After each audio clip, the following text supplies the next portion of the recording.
Hello, welcome back to as told by Sinjini. আশা করছি তোমরা সবাই ভালো আছো। আজকে তোমাদের সাথে শেয়ার করব আমার গুজরাট ট্রাভেল সিরিজের এপিসোড বা পার্ট 2। 25শে জানুয়ারি 2026 রবিবার আমেদাবাদ থেকে আমরা সকাল 8:30 নাগাদ রওনা দিয়েছিলাম মোধেরা সান টেম্পলের উদ্দেশ্যে। এই সান টেম্পল প্রত্যেক দিন সকাল 7টা থেকে সন্ধে 6টা পর্যন্ত খোলা থাকে। কালকের আমাদের গুজরাট ভ্রমণ শুরু হয়েছে। প্রথমে আমরা আমেদাবাদ এসেছিলাম। আমেদাবাদ থেকে আমরা কাল ভ্রমণ করেছি অক্ষরধাম মন্দির, সবরমতী আশ্রম, স্টেপ ওয়েল কালকে গিয়েছিলাম, আর আমরা গিয়েছিলাম আর একটা অটল ব্রিজে। আজকে সেকেন্ড দিনে আমরা চলে এসেছি মাদেরা সান টেম্পলে। সান টেম্পলের ভেতর যাব, খুব সুন্দর আর্কিটেকচারটা, অসাধারণ ভালো লাগছে এসে। আর ভেবেছিলাম যে হয়তো গরম লাগবে, কিন্তু প্লেজেন্ট ওয়েদার, ভালো লাগছে পুরো সুন্দর জায়গাটা খুব সুন্দর। আমাদের হোটেল থেকে এখানে আসতে পুরো 2 ঘন্টা লেগেছে। মোধেরা সান টেম্পল গুজরাটের মেহসেনা জেলার মোধের গ্রামে অবস্থিত। চৌলুক্য রাজবংশের প্রথম ভীমের রাজত্বকালে এই মন্দিরটির নির্মাণ হয়েছিল। এই মন্দিরটা পুজো করার জন্য এখন আর ব্যবহার করা হয় না। The archaeological survey of India Modhera sun টেম্পলের রক্ষণাবেক্ষণের দায়িত্ব নিয়েছে। মন্দির কমপ্লেক্সটাকে 3টে অংশে ভাগ করা হয়েছে: গুরুমণ্ডপ বা মন্দির কক্ষ, সভা মণ্ডপ বা সমাবেশ কক্ষ এবং কুণ্ড বা জলাধার। মোধেরা সান টেম্পলের হলগুলো জটিলভাবে খোদাই করা আর স্তম্ভগুলো সুসজ্জিত। এখানকার জলাধারের নিচের দিকে রয়েছে অসংখ্য ছোট ছোট মন্দির। মন্দিরটাকে এমনভাবেই ডিজাইন করা হয়েছিল যাতে সূর্যের রশ্মি ভোরের দিকে মন্দিরের দেবতাকে আলোকিত করে। এটা প্রাচীন জ্যোতির্বিদ্যার জ্ঞানের প্রমাণ। মোধেরা সূর্য মন্দিরের বয়স প্রায় 1000 বছর। তার মানে এই সূর্য মন্দিরটা কোণারকের সূর্য মন্দিরের থেকেও কিন্তু বেশি পুরনো। মন্দিরটি ভারতীয় সাংস্কৃতিক দিকগুলিকে চিত্রিত করেছে। দেয়ালে পাথরে খোদাই করা মূর্তিগুলিতে তোমরা রামায়ণ ও মহাভারতের গল্প দেখতে পাবে। এছাড়া রয়েছে মানব জীবনের চক্র এবং কামসূত্রের তান্ত্রিক ভঙ্গি। মোধেরা সূর্য মন্দিরকে মাহমুদ অফ গজনি মারাত্মকভাবে ক্ষতিগ্রস্ত এবং লুটপাট করেছিলেন 11শ শতাব্দীতে। কিছু ঐতিহাসিক বিবরণ অনুযায়ী আলাউদ্দিন খিলজিও নাকি এই মন্দিরটিকে আক্রমণ করেছিলেন।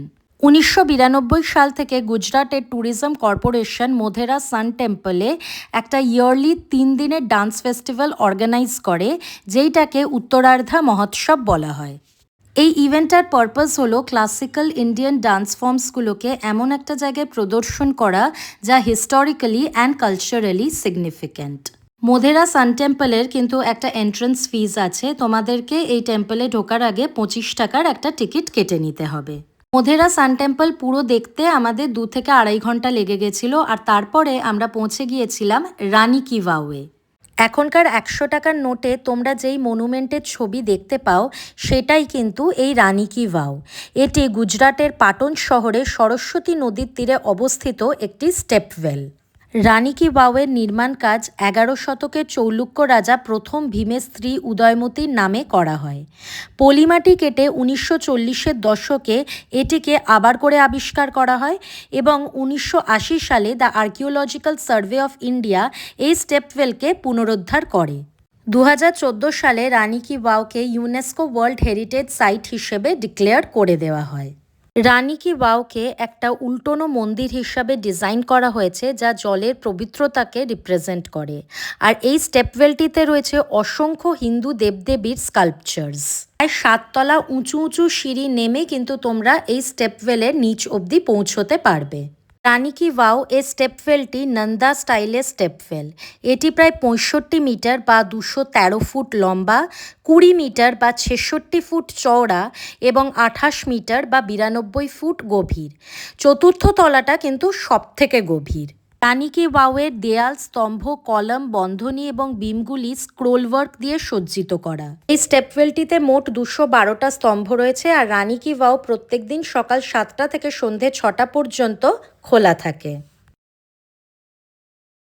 26শে জানুয়ারি 2026 আমেদাবাদকে বাই বাই বলে একদম সকাল সকাল আমরা বেরিয়ে পড়লাম দ্বারকার উদ্দেশ্যে। পৌঁছে গেছি আমরা দ্বারকাতে। আমরা আমাদের হোটেল আমেদাবাদের হোটেল থেকে বেরিয়েছিলাম সকাল 8:30টায়।